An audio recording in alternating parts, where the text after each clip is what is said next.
Hello friends, आज हम discuss करने जा रहे हैं electric field intensity due to a dipole on a axial line. Axial line किसी भी डाइपोल की एक्सियल लाइन के ऊपर इलेक्ट्रिक फील्ड इंटेंसिटी क्या होती है वो हम फाइंड करेंगे। फर्स्ट ऑफ ऑल आपको एक्सियल लाइन के बारे में पता होना चाहिए, एक्सियल लाइन होती कौन सी है। ठीक है, वो लाइन जो किसी भी डाइपोल की एक्सिस में से पास करती है या अलोंग द एक्सिस पास करती है, उसी को हम क्या कहते हैं, एक्सियल लाइन कहते हैं। किसी भी डाइपोल के, जैसे मान लो प्रिंसिपल लाइन होती है, ठीक है, ये मान लो एक एक्सिस है, ये एक्सिस है, यहाँ पे हमने डाइपोल को क्या कर दिया, प्लेस कर दिया। इस एक्सिस के अलोंग जो लाइन पास करेगी उसी को हम क्या कहेंगे, एक्सियल लाइन कहेंगे। ठीक है, अब हमने इसी एक्सियल लाइन के ऊपर क्या करनी है, इलेक्ट्रिक फील्ड इंटेंसिटी जो है फाइंड करनी है। हमें पता है ये डाइपोल की लेंथ कितनी होती है, 2L, और इलेक्ट्रिक फील्ड इंटेंसिटी इस एक्सिस पे फाइंड करने के लिए हम क्या करेंगे, यहाँ पे एक पॉइंट सपोज कर लेंगे और इससे इसके ऊपर एक क्या करेंगे, टेस्ट चार्ज रख देंगे। टेस्ट चार्ज क्या होता है, हमेशा पॉजिटिव होता है।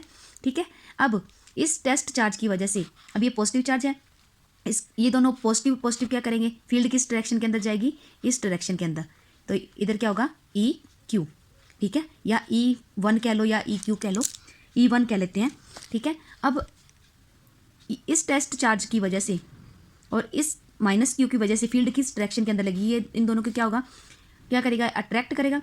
तो ये इस डायरेक्शन के अंदर क्या करेगी, इलेक्ट्रिक फील्ड जो कि इसकी डायरेक्शन होगी E2। अब ये देखो, ये दोनों चार्जेस जो है, ये दोनों चार्जेस क्या है, एक दूसरे के पास में है, तो इलेक्ट्रिक फील्ड क्या है, यहाँ पे इलेक्ट्रिक फील्ड क्या होगी, बहुत ज़्यादा स्ट्रॉन्ग होगी। ठीक है, हमने इलेक्ट्रिक फील्ड इंटेंसिटी का फॉर्मूला किया हुआ है KQ/R²। ठीक है, KQ/R²। R², जितनी डिस्टेंस जितना R कम होगा उतनी ही इलेक्ट्रिक फील्ड क्या होगी, ज़्यादा होगी, और जितना R ज़्यादा होगा इलेक्ट्रिक फील्ड क्या होगी, कम होगी।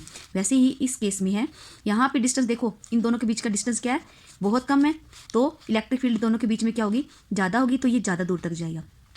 और यहाँ से यहाँ तक का डिस्टेंस देखो ज़्यादा है, तो इलेक्ट्रिक फील्ड क्या होगी, कम होगी। तो ये वाला जो साइन है, मैंने यहाँ पे एरो कम शो किया है। ठीक है, E1 क्या होगी, ग्रेटर देन E2। ओके, अब ये वाला डिस्टेंस, अब हमें पता है डाइपोल का ये क्या होता है, ओरिजिन होता है, यहाँ से लेकर ये वाला R सपोज कर लो। ठीक है, यहाँ से यहाँ तक का। अब हमने क्या करना है, इलेक्ट्रिक फील्ड E1 निकालनी है। E1 कैसे निकलेगी, E1 कौन सी वाली है, पॉजिटिव वाली है।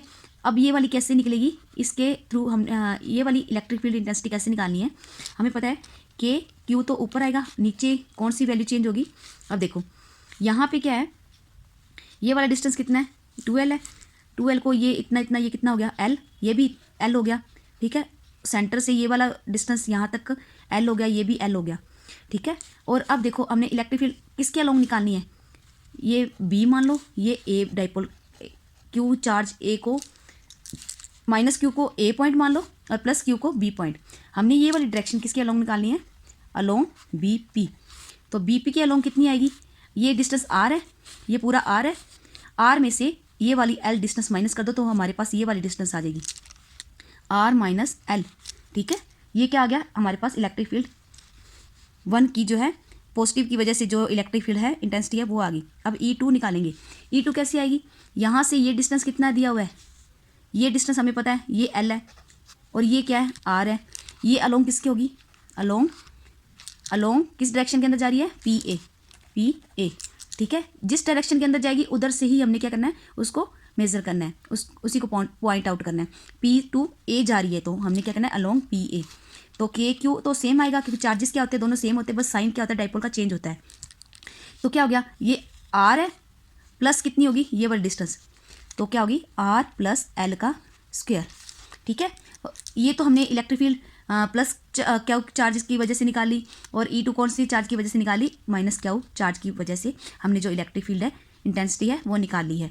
अब ये हमारे पास दोनों इलेक्ट्रिक फील्ड आ गई। अब हमने क्या करना है, नेट इलेक्ट्रिक फील्ड इंटेंसिटी जो है वो निकालनी है। वो कैसे निकलेगी, अब हमें पता है कि ये दोनों इलेक्ट्रिक फील्ड की डायरेक्शन क्या है, ऑपोजिट है, और इन दोनों में से E1 जो है ग्रेटर देन है E2 से। तो हम क्या करेंगे, बड़ी वाली में से छोटी वाली माइनस कर देंगे, तो हमारे पास क्या आ जाएगी, टोटल इलेक्ट्रिक फील्ड इंटेंसिटी जो है आ जाएगी। वो कैसे निकाली हुई है, ये देखो, E=E2 minus E1 minus E2, E1 minus E2।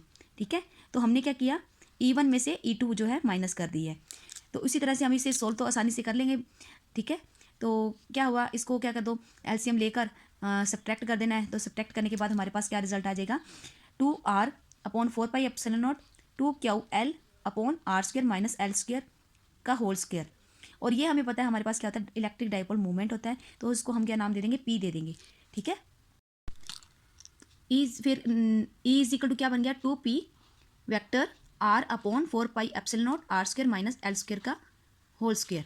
ये किसके अलोंग आई है, अलोंग बीपी, क्योंकि इधर वाली साइड पे इलेक्ट्रिक फील्ड का इफेक्ट ज़्यादा था, जिसकी वजह से ये इस साइड पर इलेक्ट्रिक फील्ड जो थी ज़्यादा थी, इसीलिए हमने अलोंग बीपी ही हमें इलेक्ट्रिक फील्ड इंटेंसिटी जो है मिली है। अब स्पेशल केस क्या है कि अगर मान लो एल की वैल्यू बहुत ज़्यादा स्मॉल कर दी जाए, एल की वैल्यू जो है बहुत ज़्यादा स्मॉल कर दी हमने, नेट रिजल्ट क्या मिला है, पहले वो लिखो, क्या बना है, P R upon 4πε0 r² minus l² का होल स्क्वायर। अगर मान लो हमने क्या किया, स्पेशल केस में आर को बहुत ज़्यादा स्मॉल ले लिया, निग्लिजिबली कर दिया।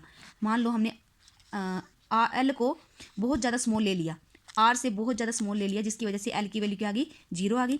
तो फिर हमारे पास इलेक्ट्रिक फील्ड इंटेंसिटी क्या आएगी, 2pr 4πε0 r² का स्क्वायर। ठीक है, तो एक आर कैंसिल हो जाएगा, तो कितना आएगा, 2p अपॉन 4πε0 r³। ठीक है, ये हमारे पास क्या आ जाएगा, जब आर एल जो है आर से बहुत ज़्यादा स्मॉल होगा, निग्लिजिबल ही होगा, तब हमारे पास इलेक्ट्रिक फील्ड इंटेंसिटी कितनी आएगी, ये वाली आएगी। न्यूमेरिकल के अंदर ये वाली वैल्यू यूज़ होगी। ठीक है, आज तो यहाँ तक ही है। और ई जो आएगा वो इन्वर्सली प्रोपोर्शनल टू r³ होगा। जितना ज़्यादा r कम होगा उतनी ही इलेक्ट्रिक फील्ड इंटेंसिटी ज़्यादा होगी, जितना r बड़ा होगा उतनी ही इलेक्ट्रिक फील्ड इंटेंसिटी कम होगी। ठीक है, ये थी electric field due to dipole on axial line. Thanks for watching the video.